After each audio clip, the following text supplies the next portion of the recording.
الحمد لله رب العالمين والصلاة والسلام على أشرف الأنبياء والمرسلين وعلى آله وأصحابه أجمعين. قال الله تعالى وتبارك في القرآن المجيد والفرقان الحميد. بسم الله الرحمن الرحيم. لا أقسم بهذا البلد وأنت حل بهذا البلد ووالد وما ولد لقد خلقنا الإنسان في كبد. صدق الله مولانا العظيم وصدق رسوله النبي الكريم الرؤوف الرحيم. اللهم نور قلوبنا بالقرآن وزين أخلاقنا بالقرآن وأدخلنا الجنة بالقرآن ونجنا من النار بالقرآن. قال الله تعالى وتبارك في شان حبيبه مخبرا وآمرا إن الله وملائكته يصلون على النبي يا أيها الذين آمنوا صلوا عليه وسلموا تسليما. اللهم صل على سيدنا ومولانا محمد معدن الجود والکرم صلاة وسلاما علیک یا سیدی یا رسول اللہ. میں نے آپ کے سامنے قرآن مجید کے جو کلمات تلاوت کیے ان میں اسی حقیقت کو بیان کیا گیا. لا اقسم بهذا البلد، آغاز ہوا شہر مکہ کی قسم سے. قسم ہے مجھے اس شہر کی، پھر وجہ قسم بھی بیان کی. وَأَنْتَ حِلٌّ بِهَذَا الْبَلَدِ، مجھے اس شہر کی قسم اس لیے کہ محبوب اس شہر میں تو جو بستا ہے، تیرا بسیرا ہے اس شہر میں، اس شہر کی گلیوں نے تیرے قدم چومے ہیں اور تیرے انفاس کی مہک اس کی فضاؤں میں بسی ہے، اس لیے مجھے قسم کہ یہاں تم رہتے ہو. اللہ اکبر. علماء کے مابین اس بات پر اختلاف ہے کہ مکۃ المکرمہ افضل ہے یا مدینہ النبی صلی اللہ علیہ وآلہ وسلم افضل ہے. ایک علمی اختلاف ہے. بعض نے کہا مکۃ المکرمہ افضل ہے، دلائل دیے، بڑا وزن ہے دلائل میں. بعض نے کہا مدینہ تو رسول صلی اللہ علیہ وآلہ وسلم افضل ہے، دلائل دیے، بڑا زور ہے دلائل میں. لیکن شیخ عبدالحق محدث دہلوی علیہ رحمہ اسی آیت سے روشنی لے کر کے لکھتے ہیں کہ جب حضور مکے میں تھے تو مکہ افضل تھا، جب مدینے آ گئے تو مدینہ افضل ہو گیا. جدھر جدھر سے وہ گزرتے گئے مجد و شرف بھی پیچھے پیچھے رہا. چند لمحوں کے لیے ٹھہرے تھے تم جس پیڑ کے نیچے.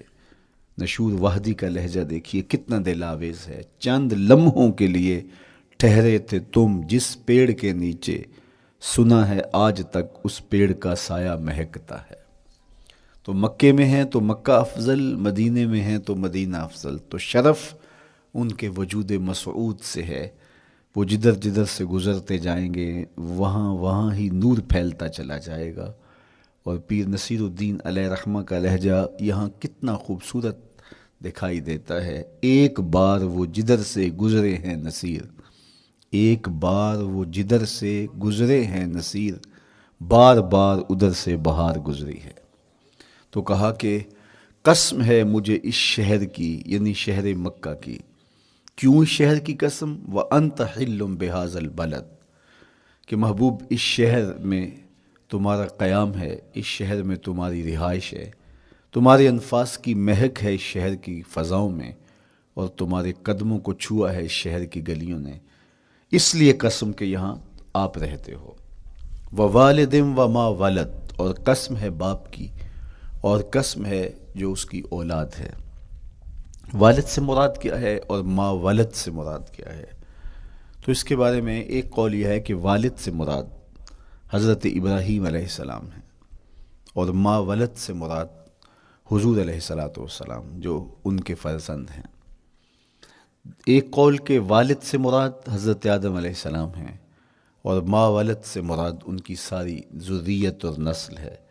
تیسرا قول کہ والد سے مراد حضور علیہ السلام ہیں، اور ما ولد سے مراد حضور علیہ السلام کی ساری امت، حضور علیہ السلام کی ساری آل اطرت، حضور کے اصحاب.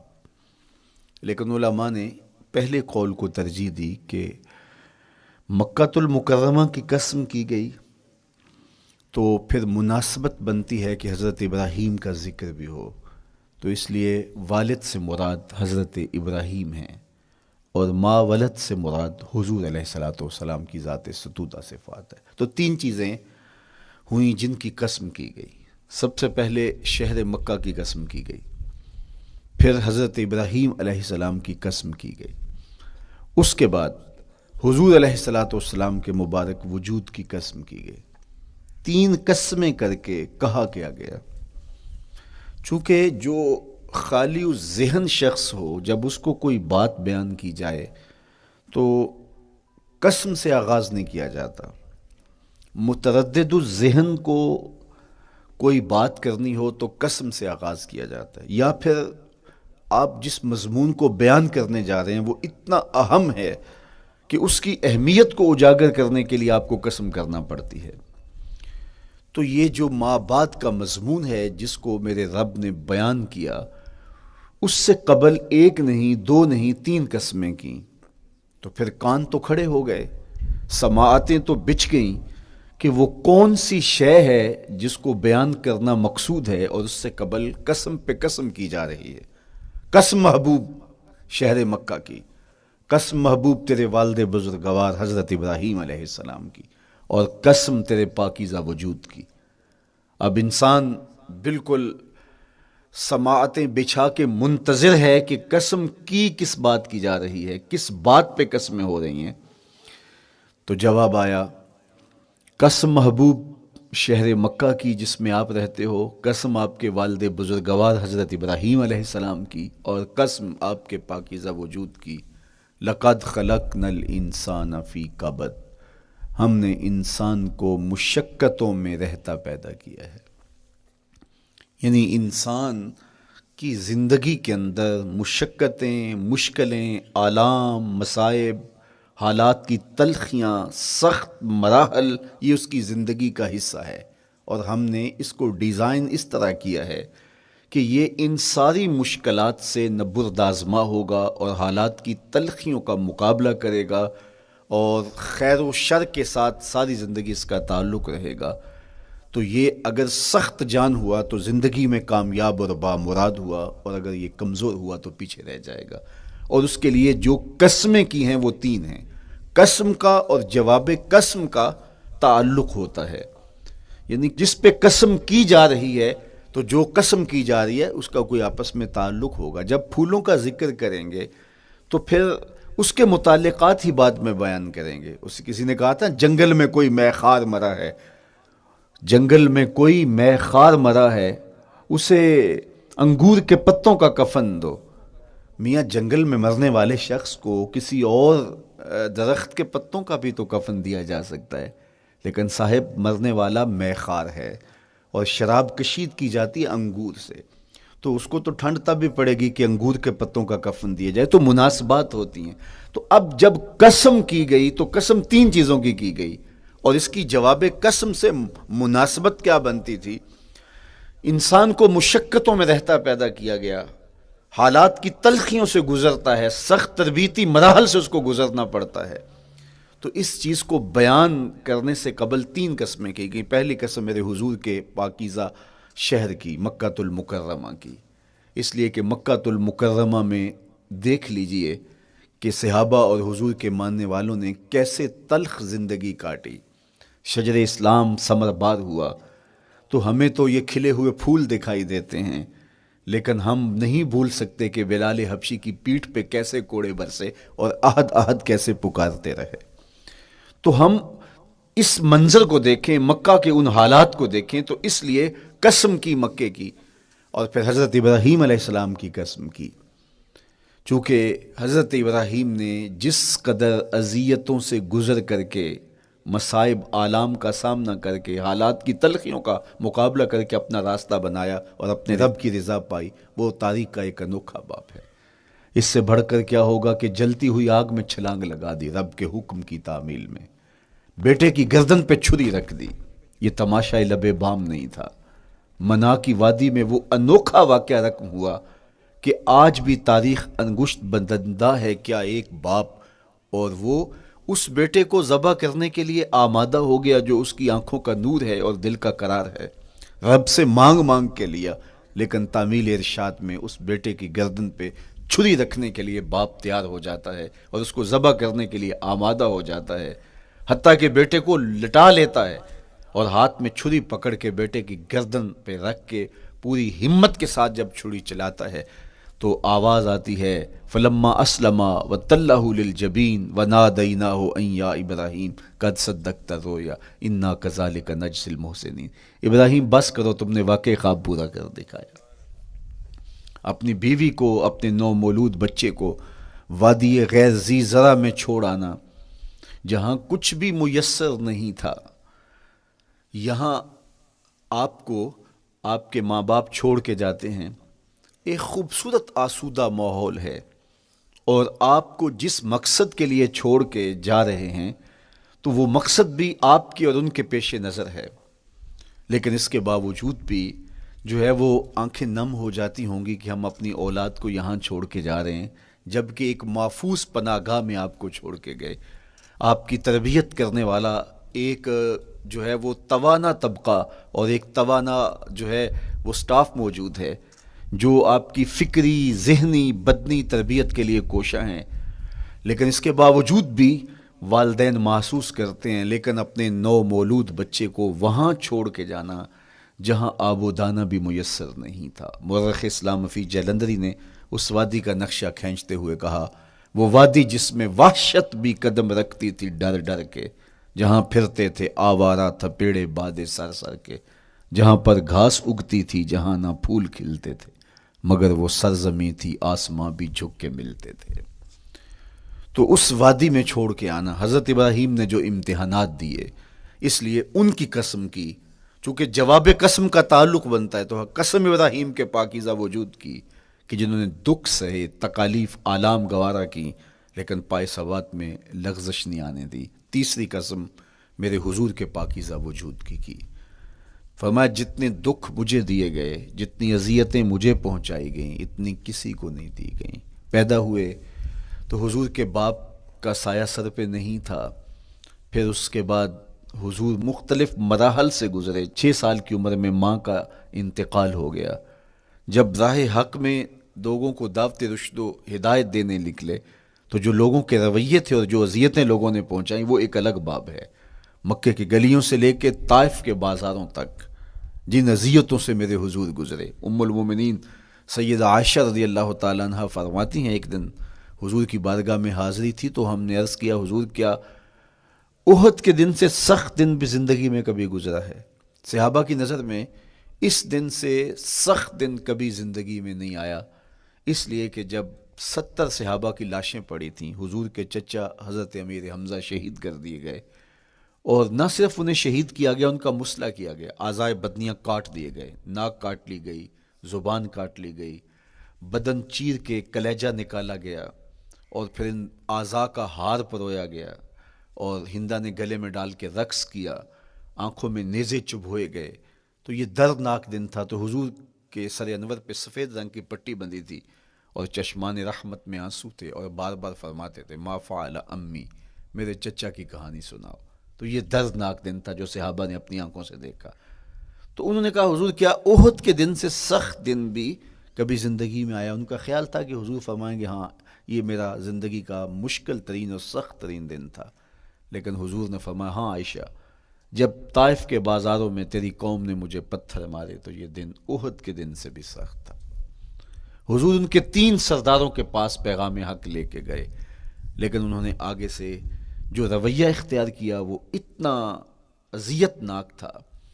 حضور نے فرمایا کہ ٹھیک ہے، میں تمہاری خیر خواہی کا جذبہ لے کے تمہارے تک پہنچا ہوں، تم نے میری دعوت کو قبول نہیں کیا، تمہاری مرضی، تمہارا مقسوم، چلو اب یہ بات میرے اور تمہارے درمیان رہنی چاہیے، اس بات کو راز رہنا چاہیے، اہل مکہ تک یہ بات نہ پہنچے۔ انہوں نے کہا ہم کیوں راز رکھیں، بلکہ اوباشوں کے ہاتھ میں پتھر دے دیے، اور حضور جب واپس ہونے لگے تو وہ حضور کے پاؤں پہ سنگزنی کرتے، حضور اپنا ایک پاؤں اٹھاتے تو دوسرے پاؤں پہ مارتے، شدت درد اور احساس کرب سے حضور بیٹھ جاتے تو ان کے غنڈے دائیں بائیں سے بڑھتے اور کندھوں سے پکڑ کے حضور کو اٹھاتے اور مشق سنگزنی کرتے، نالین خون سے بھر گئے، لخت لخت زخمی ہوا، اللہ اکبر، کیا دردناک لمحے تھے، کیا تکلیف بھری گھڑیاں تھیں.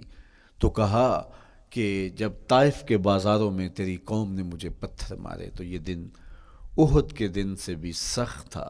اچھا، جب حضور پر اس طرح آلام و مصائب ٹوٹ پڑے تو حضور کے ساتھ جو صحابہ تھے انہوں نے کہا حضور ان کے لیے بد دعا کر دیجئے. تو میرے حضور بولے میں رحمت بن کے آیا ہوں، میں رحمت بن کے آیا ہوں. اللہ اکبر. ان کا تقاضا پہم بڑا تو حضور کے ہاتھ اٹھ گئے، اور پھر حضور نے جو کہا سنیے، اللہم اہد قومی فإنہم لا یعقلون. اے اللہ میری قوم کو ہدایت دے دے، یہ مجھے جانتے نہیں، اگر جانتے تو ان کا میرے ساتھ یہ رویہ نہ ہوتا. تو پتھروں کے جواب میں دعائیں دینا پیغمبروں کا حوصلہ ہوتا ہے. اللہ اکبر. مورخ اسلام حفیظ جلندری نے کیا خوبصورت پیرائے میں نقشہ کھینچا کہ حضور ہاتھ اٹھا کے دعا مانگ رہے ہیں، الہی کرم کر کو سارے طائف کے مکینوں پر، الہی پھول برسا ان پتھروں والی زمینوں پر. تو حضور نے دکھ سہے، تکلیفیں سہی. اب 3 قسمیں کی. شہر مکہ کی قسم جہاں حضور کے صحابہ نے تکلیفیں سہی، اس شہر کی گلیوں میں انہیں گھسیٹا گیا اور ان کو کچی کھالوں میں لپیٹ کے دھونیاں دی گئیں، انہیں اذیت ناک مراحل سے گزارا گیا. حضرت ابراہیم مشکل سے مشکل زندگی کاٹی اور رب کی رضا جوئی کے لیے کوشاں رہے، اور میرے حضور نے سخت ترین اذیتوں، مقاومتوں، مخالفتوں اور تکلیفوں کا سامنا کیا. تو ان 3 چیزوں کا حوالہ دے کر، ان 3 چیزوں کی قسم کر کے اب انسان کو بتایا جا رہا ہے کہ تم مشکلات سے تمہیں گزرنا پڑے گا، حالات کی تلخیاں تمہیں سہنی پڑیں گی. کسی مرتبے تک پہنچنے کے لیے تمہیں پھر تکلیفوں کی راہ اختیار کرنی پڑے گی. تم کون ہوتے ہو؟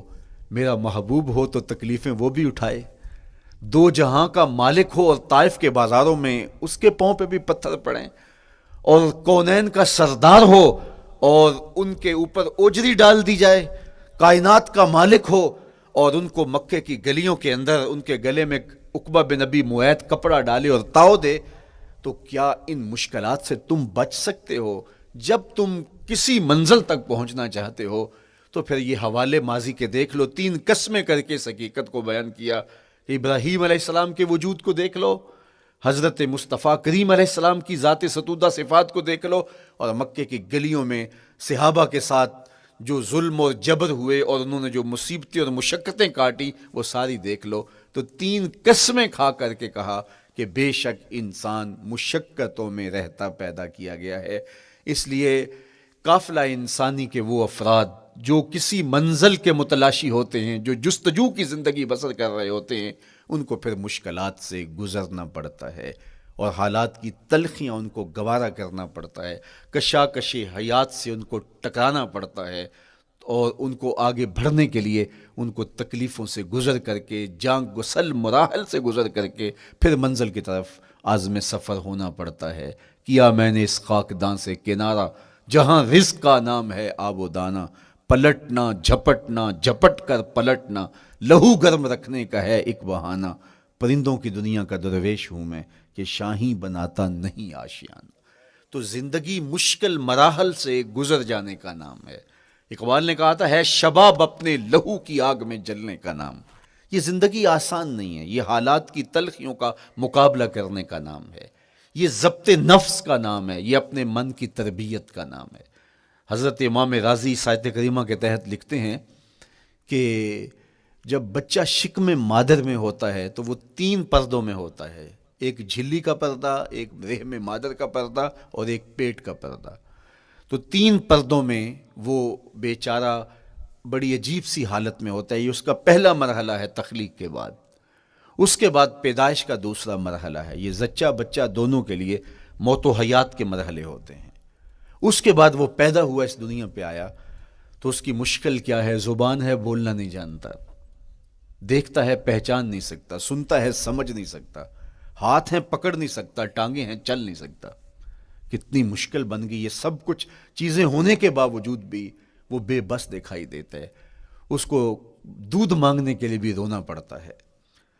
تو یہ ایک مرحلہ تھا. پھر آہستہ آہستہ اس نے بولنا سیکھا، ایک ایک حرف کر کے لفظ لفظ جوڑ کے وہ جملے مکمل کرتا رہا. آج تو زبان کا طوطی بولتا ہے، آج تو بات کریں تو جو ہے وہ ماحول تھم جاتا ہے.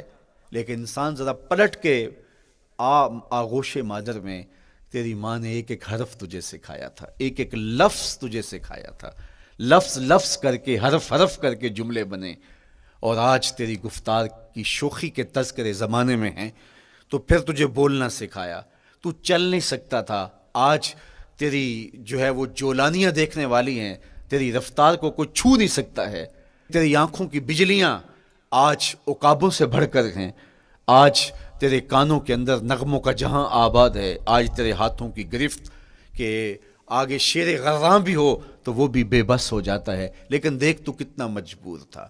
اچھا چلو وہاں سے آگے آئے، پھر زندگی کو سیکھنا پڑتا ہے، آداب سیکھنے پڑتے ہیں، کس سے کیا بات کرنی ہے سیکھنا پڑتا ہے، آگے بڑھے، جوانی کی دہلیز پہ پہنچے۔ جوانی انسان کی زندگی کا باقپن ہوتا ہے، عروج ہوتا ہے، اللہ اکبر، لیکن جوانی کو تقدس معاب رکھ کے منزل تک پہنچانا یہ سب سے مشکل مرحلہ ہوتا ہے، چونکہ جذبات بے قابو ہیں، خواہشیں آوارہ ہیں، اور تا حد نظر نظارے ہی نظارے جو دل کو کھینچتے ہیں۔ اب اپنے تقدس کو جو شخص محفوظ رکھے، کائنات میں سب سے قیمتی جوہر حضرت انسان کا اس کی عصمت کا جوہر ہے، اور سب سے حسین چہرہ وہ ہے جو جنسی کالک سے اپنے آپ کو بچا لے۔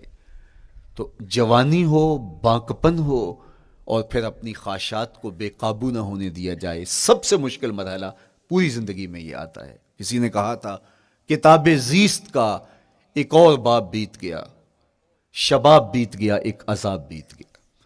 تو شباب کا ختم ہونا اور اس کو خیریت سے منزل تک پہنچنا، یہ کتنا بڑا مشکل مرحلہ ہوتا ہے۔ جس کا جوانی میں باطن کا چہرہ مسخ ہو جاتا ہے اور جنسی کالک سے جو چہرہ آلودہ ہو جاتا ہے، اس کا عفت کا دامن داغدار ہو جاتا ہے، تو اس لیے وہ چہرہ تاباں ہے، وہ چہرہ روشن ہے، وہ چہرہ منور ہے جو اپنے آپ کو کالک نہیں لگنے دیتا اور اپنی عصمت کی حفاظت کرتا ہے۔ میرے حضور نے بھی ارشاد فرمایا، سبعۃ یظلھم اللہ تعالی فی ظلہ یوم لا ظل الا ظلہ، 7 اشخاص ایسے ہیں قیامت کے دن جب کوئی سایہ نہیں ہوگا، اللہ ان کو اپنے عرش کا سایہ عطا کرے گا۔ ان میں سے پہلا شخص امام عادل حکمران، دوسرا شخص وشاب نشأ فی عبادت اللہ، وہ جوان جس کی جوانی اللہ کی عبادت میں بسر ہوئی، تیسرا وہ شخص ورجل قلبہ معلق بالمساجد، وہ شخص جس کا دل مسجد میں لگتا ہے، مسجد میں جمتا ہے، اور چوتھا شخص ورجل دعتہ امرأۃ ذات منصب وجمال فقال انی اخاف اللہ، وہ شخص جس کو دعوت گناہ ملی اور حسن قدموں میں بچھنے کے لیے بےتاب ہوا، اور اس نے کیا کہا، انی اخاف اللہ، میں اللہ سے ڈرتا ہوں، میرا اللہ مجھے دیکھ رہا ہے۔ میرے حضور نے فرمایا قیامت کے دن جب کوئی سایہ نہیں ہوگا، اللہ اس کے اوپر اپنے عرش کا سایہ تان دے گا، جو اپنی عصمت کے جوہر کو بچا گیا۔ تو یہ ایک مشکل مرحلہ تھا، اپنی جوانی کے تقدس کی حفاظت کرنا۔ میرے حضور نے ارشاد فرمایا انا حبیب اللہ، میں اللہ کا حبیب ہوں۔ جو جوان جوانی میں توبہ کرتا ہے وہ بھی اللہ کا حبیب ہے۔ کتنا بڑا اعزاز ہے اور کتنا بڑا کمال ہے جو شخص کو ملتا ہے جو جوانی میں اپنی عصمت کے تقدس کی حفاظت کرتا ہے، اپنی آبرو پہ پہرا دیتا ہے، اپنی نظروں کی حفاظت کرتا ہے، اپنی سوچوں کو آوارہ نہیں ہونے دیتا، اپنے خیالوں کو بھٹکنے نہیں دیتا، اپنی خواہشات کو بے قابو نہیں ہونے دیتا۔ تو یہ مشکل ترین لمحہ تھا۔ اس کے بعد امام راضی کہتے ہیں اب شادی کا مرحلہ ہوا، تو پہلے خود اپنی ذمہ داری تھی، اب کسی کا بوجھ بھی اٹھانا پڑا، یہ اگلی مشکل آ پڑی۔ پھر بچے ہوئے تو پھر اپنی زندگی تو ختم ہو گئی، پھر ساری زندگی، پھر بڑھاپے میں چلے جائیں، ارذل العمر تک چلے جائیں، یہ ساری زندگی مشکلات لقد خلقنا الانسان فی کبد۔ تو ہمیں عملی طور پہ مشکلات کے مقابلے کے لیے تیار ہونا چاہیے۔ دیکھیے ہم جب شکار کرنے جاتے ہیں اور وہ خطرناک جنگل ہو جس میں شیر، بھیڑی اور دیگر جانور بھی ہوں، تو پھر ہم حفظ ما تقدم کے طور پہ سب کچھ ساتھ لے کے جاتے ہیں اور اس انداز سے جاتے ہیں کہ ہمارے اوپر اگر کوئی حملہ ہو تو بچاؤ کی یہ تدبیر ہو۔ تو ہم عملی طور پہ اس کے لیے خود تیار ہوتے ہیں، تو پھر کوئی ہونے والا حملہ غیر متوقع نہیں ہوتا اور ہم اس کے لیے اپنے آپ کو مستعد اور فعال پاتے ہیں۔ اسی طرح میں اور آپ اگر زندگی کے اس فلسفے سے آگاہ نہیں ہوں گے کہ زندگی مشکلات کا مجموعہ ہے، حالات کی تلخیاں ساری زندگی ہمارے ساتھ رہیں گی، تو کوئی بھی تکلیف، کوئی بھی اذیت، کوئی بھی ایسا واقعہ جو ہم نہیں چاہ رہے ہوں گے وہ روح پذیر ہوگا تو ہم گھبرا جائیں گے اور پھر اس وقت ہم دکھی ہو جائیں گے۔ اس لیے ہمیں یہ قرآن نے سکھایا ہے کہ تم عملی طور پہ زندگی کی سختیوں کا مقابلہ کرنے کے لیے آمادہ اور تیار ہو جاؤ۔ قرآن مجید میں جو صبر کا لفظ ہے اس کا مفہوم یہ ہے کہ حالات کی جو تلخیاں تمہارے اوپر آتی ہیں، وہ غربت بھی ہو سکتی ہے، وہ بیماری بھی ہو سکتی ہے، وہ لوگوں کی عداوت اور دشمنی بھی ہو سکتی ہے، وہ اور بہت ساری چیزیں ہوتی ہیں، وہ جنگوں کی حالت کا بپا ہو جانا اور تمہارا دشمنوں کے نرغے میں گر جانا، یہ سب کچھ ہو سکتا ہے۔ تو اس کے اوپر استقامت کے ساتھ تم کھڑے رہو اور تم ان کو برداشت کرنے کی اپنے اندر ہمت اور حوصلہ رکھو، تو پھر وہ تمہارا صبر ہوگا، اور یہ قوت اگر تمہارے اندر پیدا ہو جاتی ہے تو پھر تمہاری زندگی آسان اور سوکھی ہو جاتی ہے۔ لیکن اگر یہ دولت تمہیں نصیب نہیں ہوتی تو پھر ساری زندگی دکھوں اور شکووں سے بھری رہتی۔ اس لیے ہمیں یہ چیز سیکھ لینی چاہیے کہ زندگی نام ہی مشکلات سے نہ برد آزما رہنے کا ہے۔ عملی طور پہ ہم دیکھو، ہمیں پتہ ہے سردی آ رہی ہے تو اس کا ہم پہلے انتظام کرتے ہیں، تو سردی ہمیں دکھی نہیں پھر کرتی، ہم سردی سے بھی لطف لیتے ہیں، موسم برسات سے بھی مزہ لیتے ہیں، اور گرمی سے بھی ہم ایک حاز حاصل کر لیتے ہیں اگر ہم اس کو جو ہے اس کے لیے عملی طور پہ اپنے آپ کو تیار کر لیں۔ لیکن اگر ہم اس کے لیے تیاری نہیں کریں گے تو سوائے گھبراہٹ کے اور کچھ نہیں ہوگا۔ تو مجھے اور آپ کو عملاً اپنے آپ کو اس بات کے لیے آمادہ کرنا پڑے گا کہ زندگی ان حالات کی تلخیوں سے ٹکرانے کا نام ہے، اور ساری زندگی ہمیں ان مراحل سے گزرتے رہنا پڑے گا۔ اور قرآن نے جو ہے وہ 3 قسمیں کر کے، اور 3 قسمیں بھی شہر مکہ کی اور محبوب کریم کے پاکیزہ وجود اور جناب ابراہیم علیہ السلام کی، تاکہ تمہیں پتہ چلے جب ان کو بھی ان مراحل سے گزرنا پڑا میں اور آپ کیا بیچتے ہیں۔ اس لیے ہمیں اپنی زندگی کو ان راہوں پہ ڈالتے ہوئے صبر اور استقامت، اب صبر اور استقامت کی دولت ہمیں کیسے نصیب ہوگی، یہ دولت کس طرح، یہ قوت راسخہ ہمارے اندر کیسے پیدا ہوگی، اور کس طرح ہمارے من کے اندر یہ چیزیں سمائے گی۔ اللہ تعالیٰ کی خشیت، اس پر توکل، اس پر بھروسہ، اور اللہ تعالیٰ جل شانہ کی طرف سے ہر کام کے ہونے کا یقین ہمارے اندر یہ استقامت اور یہ حوصلہ پیدا کرتی ہے یہ چیز۔ اس لیے مجھے اور آپ کو اپنی پوری زندگی میں اس عمل سے گزر کر کے اپنے آپ کو مضبوط ترین صورتحال میں لا کے کھڑا کرنا پڑے گا، اور یہی زندگی کا جمال ہے۔ تو اب پھر دیکھیے قرآن کیا کہہ رہا ہے، لا اقسم بہذا البلد وانت حل بہذا البلد ووالد وما ولد، 3 قسمیں کی۔ اس کے بعد ارشاد فرمایا لقد خلقنا الانسان فی کبد، ہم نے انسان کو مشکلوں میں، مصائب میں، آلام میں رہتا ہوا پیدا کیا۔ کہتے ہیں جب حضرت انسان کی تخلیق ہوئی تو اس کا خمیر جب گویا جا رہا تھا تو اس کے اوپر 39 دن تک آزمائشوں کی، دکھوں کی، تکلیفوں کی بارش ہوئی، اور ایک دن خوشیوں اور مسرتوں کا می برسا۔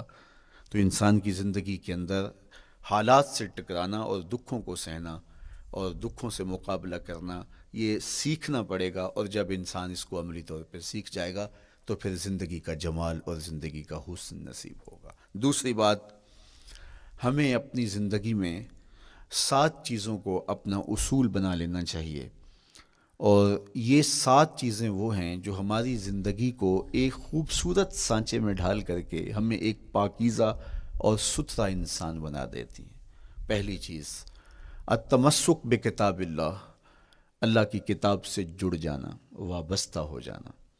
جب ہم کتاب اللہ سے وابستہ ہو جائیں تو پھر ہمارے باطن کی اور نفس کی تربیت ہوتی ہے، اور پھر ہم وہ مطلوب انسان بنتے ہیں جو ہمارا رب ہم سے تقاضا کرتا ہے۔ تو اس لیے ہمیں اپنی زندگی میں اس چیز کو لازم کر لینا چاہیے کہ ہمارا کوئی بھی دن قرآن مجید کی تلاوت کے بغیر نہ گزرے۔ اپنے دن کا آغاز قرآن مجید کی تلاوت سے کیجیے۔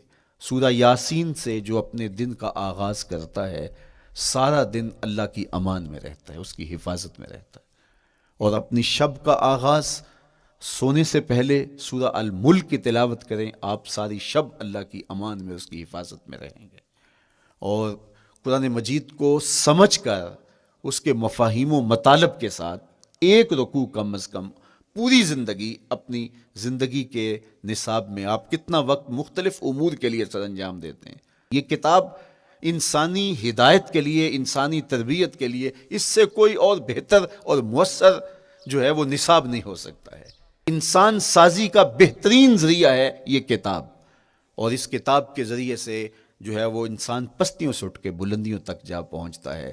اقبال نے تو کہا کہ گر تمی خواہی مسلمان زیستن، نیست ممکن جز بقرآن زیستن۔ اگر تو مسلمان بن کے جینا چاہتا ہے تو قرآن کے بغیر ایک قدم بھی نہیں چل سکتا۔ تو آگے چل کے اسی نظم میں کہا کہ فاش می گوئم آنکھ در دل مزمرست، این کتابیں نیست چیزیں دیگرست۔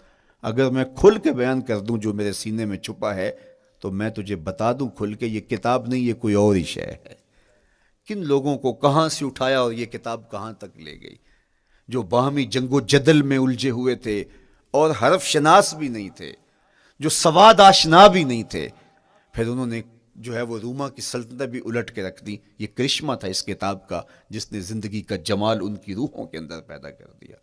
تو میں اور آپ اپنی زندگی میں قرآن مجید سے کبھی بھی دور نہ ہوں، روزانہ کی بنیاد پہ آپ تلاوت کلام مجید اپنی زندگی میں شامل رکھیں۔ انشاءاللہ اس کے اجالے دنیا میں اور آخرت میں آپ اپنی آنکھوں سے مشاہدہ کریں گے۔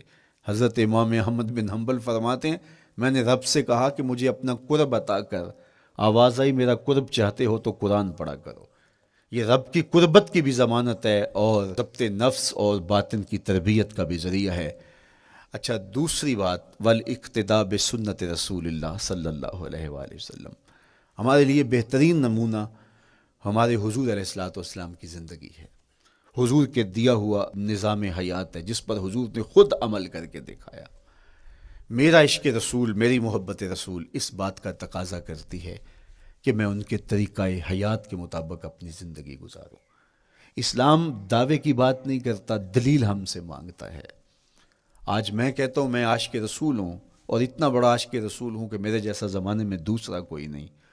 میرے جذبات ایسے دکھائی دیتے ہیں، آسمان کو چیر دوں گا اور زمین کو پھاڑ دوں گا، لیکن ہمسایوں کے ساتھ میرا سلوک بتاتا ہے کہ میں عاشق رسول نہیں ہوں۔ دوستوں کے ساتھ میرا رویہ بتاتا ہے کہ میں عاشق رسول نہیں ہوں۔ میں کسی سے وعدہ کرتا ہوں اور پھر اس پہ پورا نہیں اتر پاتا، تو صاحب پھر آپ عاشق رسول نہیں ہیں، آپ کچھ اور ہیں۔ عشق رسول تو یہ ہے کہ میرے محبوب علیہ السلام نے کسی سے عہد کیا ہے کہ تمہارے آنے تک میں یہاں کھڑا ہوں، اور وہ جا کے بھول جاتا ہے، اور میرے حضور 3 دن وہاں منتظر رہتے ہیں۔ وہ اچانک گزرا اور دیکھا تو حضور علیہ الصلوۃ والسلام کھڑے ہیں، تو خود پریشان ہوا۔ صرف اتنی بات اسے کہی، صاحب تو نے مجھے مشکل میں ڈال دیا، تو نے مجھے مشقت میں ڈال دیا۔ عہد کیا ہے تو پھر اس کی پاسداری نبھا کے دکھائی۔ اللہ اکبر! میں اگر حضور سے محبت کرنے والا ہوں تو میرا رویہ بتائے کہ میں عاشق رسول ہوں۔ میری زبان پہ جھوٹ نہیں بول سکتی۔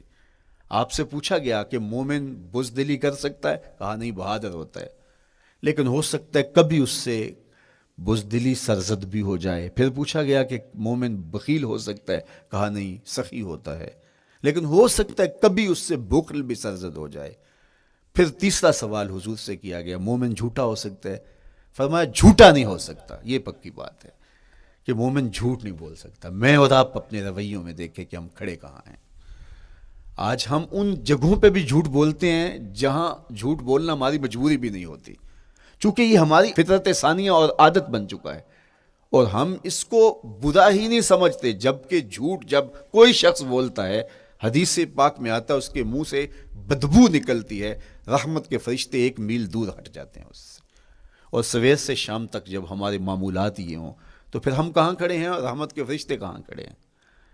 تو حضور علیہ الصلوۃ والسلام کی سنت کا اتباع حضور کی محبت کی دلیل ہوگی۔ امام قرطبی نے لکھا ہے، اللہ کی محبت کا کوئی دعویٰ کرے تو کیا دلیل ہوگی کہ یہ واقعی محب الہی ہے؟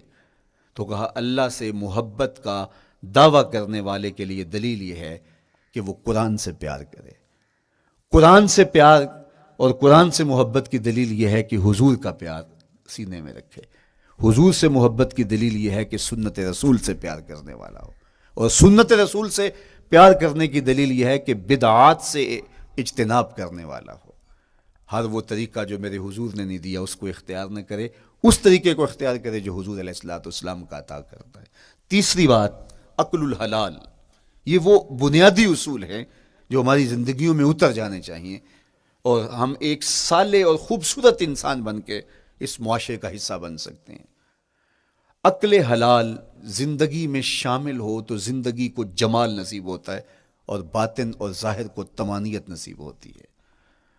اگر رزق پاک نہیں ہے تو آپ کعبے بھی جائیں تو وہاں بھی آپ محروم پلٹیں گے. میرے حضور علیہ الصلوۃ والسلام نے فرمایا ایک بندہ لمبا سفر کر کے گیا، اشعث اغبر کے لفظ ہیں کہ اس کے بال بکھرے ہوئے ہیں، سفر کی گرد پڑی ہوئی ہے اور لباس بھی پھٹا ہوا ہے، شکستہ حالت، پراگندہ صورت، اور کھڑا ہے کعبۃ اللہ کے سامنے. یمد یدیہ، دونوں ہاتھ لمبے کر کر کے دعا مانگ رہا ہے اور کیا کہتا ہے؟ اے اللہ ومطعمہ حرام ومشربہ حرام وملبسہ حرام وغذی بالحرام. فرمایا اس کا کھانا حرام کا ہے، اس کا پینا حرام کا ہے، اس نے جو لباس پہنا ہے وہ حرام کا ہے. میرے حضور فرماتے ہیں بتاؤ اس کی دعا کیسے قبول ہوگی؟ اب لمبا سفر کاٹ کے حرم کعبہ میں پہنچے، غلاف کو پکڑ پکڑ کے دعائیں کر رہا ہے، لمبے لمبے ہاتھ کر کے دعائیں مانگ رہا ہے، ملتزم سے لپٹا ہوا ہے، حتیم میں سجدہ ریز ہو کے رو رو کے دعائیں مانگ رہا ہے، لیکن دعا قبول نہیں ہوتی. کیوں؟ اس لیے کہ اس کے پیٹ میں لقمہ حرام کا ہے، اس کے بدن پہ لباس حرام کا ہے. تو اسلام نے جتنا زور حلال کمانے، حلال کھانے اور حلال اختیار کرنے پر دیا ہے، تو ایک مومن اگر اسلام کے مبادیات سے بھی آگاہ ہو تو اس کی تو زندگی کے اندر جو ہے وہ حرام گھس ہی نہیں سکتا ہے، بلکہ وہ مشکوک سے بھی اجتناب کرے. چوتھی چیز، کف الاذی. اپنے آپ کو ایسا بناؤ کہ تمہارے وجود سے کسی کو ضرر اور تکلیف نہ پہنچے. ہمارا اسلام تو ہمیں یہ بتاتا ہے کہ تم پیاز یا لہسن کھا کے مسجد میں نہ جاؤ کہ تمہارے منہ سے جو سمیل آتی ہے اس سے کسی کو تکلیف نہ پہنچے. تو یہ اسلام کی دی ہوئی تعلیمات ہیں کہ مسجد میں بھی جانا ہے تو اپنے آپ کو دیکھو کہ تمہاری حالت کیا ہے، تمہاری وجہ سے کسی کو تکلیف نہ پہنچے. تمہارے رویے اتنے خوبصورت ہوں، تمہارے ہمسائے بتائیں کہ یہ واقعی مسلمان ہے. مسلمان کی تعریف کی گئی، المسلم من سلم المسلمون من لسانہ و یدہ. مسلمان کون ہے؟ جس کے ہاتھ سے، جس کی زبان سے دوسرا مسلمان بھائی محفوظ ہے، تو وہ مسلمان ہے. اللہ اکبر. ہم یہ جو کہتے ہیں السلام علیکم، اس کو کہتے ہیں تحیت المسلم، مسلمان کا تحیت. تو اس میں اس کے معنی پہ غور کریں تو ہم اس کو ضمانت دے رہے ہوتے ہیں، السلام علیکم، تیرے اوپر سلامتی ہو. تو ہم اپنی جانب سے اسے ضمانت دیتے ہیں، میرے بھائی میری طرف سے تیری عزت، تیری جان، تیری آبرو سلامت ہے، اب میری جانب سے تو پریشان نہیں ہونا، میں تجھے سلامتی کی ضمانت دیتا ہوں. اور وہ آگے سے کیا کہتا ہے؟ وعلیکم السلام. میرے بھائی پھر میری جانب سے بھی تیرا سب کچھ محفوظ ہے. اگر سلام کا مفہوم اچھی طرح ہماری روحوں میں اتر جائے تو پھر ایسا ہو نہیں سکتا کہ ہم جس کو السلام علیکم کہہ دیں پھر اس سے ہم دھوکہ کریں یا اس کی آبرو پہ حملہ آور ہوں یا اس کے مال پہ حملہ آور ہوں جب السلام علیکم کہہ دیا. چونکہ جو ہمیں لفظ بولنے کے لیے کہا گئے ہیں اس کے پیچھے فلسفہ ہے لفظوں کا. یہ پھول ہیں، ان کو دیکھ کر سبحان اللہ کہنے کا کہا گیا ہے. پہاڑوں کو دیکھ کے اللہ اکبر کہنے کا کہا گیا ہے. پہاڑوں کو دیکھ کے سبحان اللہ کہہ دیں اور پھولوں کو دیکھ کے اللہ اکبر کہہ دیں، ایسا کیوں نہیں کہہ دیتے؟ لیکن نہیں، اس لیے کہ جب پہاڑوں کو دیکھتے ہیں تو دل میں ان کی ہیبت پیدا ہوتی ہے. اتنے بڑے پہاڑ، سمندر کو دیکھتے ہیں تو اس کی ہیبت پیدا ہوتی ہے. اتنا بڑا سمندر تا حد نظر پھیلا ہوا، تو جب اس کی بڑائی پیدا ہونے لگتی ہے تو فوراً پلٹایا گیا اللہ کی بڑائی کی طرف اور کہا بول اللہ اکبر، یہ نہیں میرا اللہ بڑا ہے. اور پھول کو جب دیکھا تو اس کی لطافت کی طرف الجھنے لگے. کتنا خوبصورت ہے، درزوں میں کیسے خوشبو بسی ہوئی ہے، کیسے رنگ ہیں، کیسے جمال ہیں. اللہ اکبر. وہ کیا کسی نے کہا تھا نا کہ درزوں کی لطافت میں خوشبو نے اماں پائی، گل چیرنے والے نے کس شان سے چیرا ہے. تو کیا کمال ہے یار، کیا پتیاں ہیں، کیا رنگ ہے، کیا خوبصورتی ہے، کیا لطافت ہے. الجھنے لگے، کہا بول سبحان اللہ، یہ کیا ہے، جس نے رنگ بھرے ہیں وہ پاک ہے. تو تیرا دل الجھ نہ جائے تو جو ہم بولتے ہیں لفظ جہاں بھی بولتے ہیں اس کے پیچھے ایک فلسفہ ہوتا ہے. السلام علیکم یہ تحیت المسلم ہے. جب ہم کسی کو کہتے ہیں السلام علیکم تو اس کو ہم نے ضمانت دے دی، بس بات ختم، اب جو ہے وہ میری جانب سے تو محفوظ ہے۔ لیکن ہم سلام بھی لے رہے ہوں گے اور ہاتھ بھی کاٹ رہے ہوں گے اور اس کی جیب بھی کاٹ رہے ہوں گے، پھر سلام نہیں لیا، ہم نے منافقت کی ہے۔ تو کف الاذی چوتھی چیز، اور پانچویں چیز اجتناب المعاصی، گناہوں سے اپنے آپ کو بچا کے رکھنا۔ نیکی کرنا بہت اہم ہے، لیکن نیکی کرنے سے زیادہ ہم اپنے آپ کو گناہوں سے بچانا ہے۔ چونکہ شر کی قوتیں ہمارے ساتھ جڑی ہوئی ہیں، اس لیے اپنے آپ کی حفاظت جب ہم کریں گے تو ہم ایک اچھی صورت میں آگے بڑھیں گے۔ اور چھٹی چیز وہ ہے التوبہ، توبہ تسلسل کے ساتھ کرتے رہیے۔ یہ تصور کہ بڑھاپے میں توبہ کریں گے، یہ تصور کہاں سے آیا؟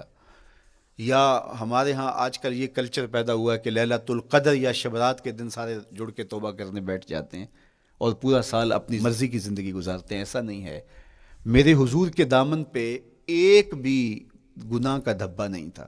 ہم نبیوں کی عصمت کے قائل ہیں، کسی نبی پر کوئی گناہ کا دھبا نہیں ہوتا۔ اگر اس امکان کو بھی تسلیم کر لیا جائے تو ساری شریعت مشکوک ہو جاتی ہے، لیکن اس کے باوجود حضور فرمایا میں دن میں اللہ سے 100 بار توبہ کرتا ہوں، ایک دن میں 100 مرتبہ توبہ کرتا ہوں۔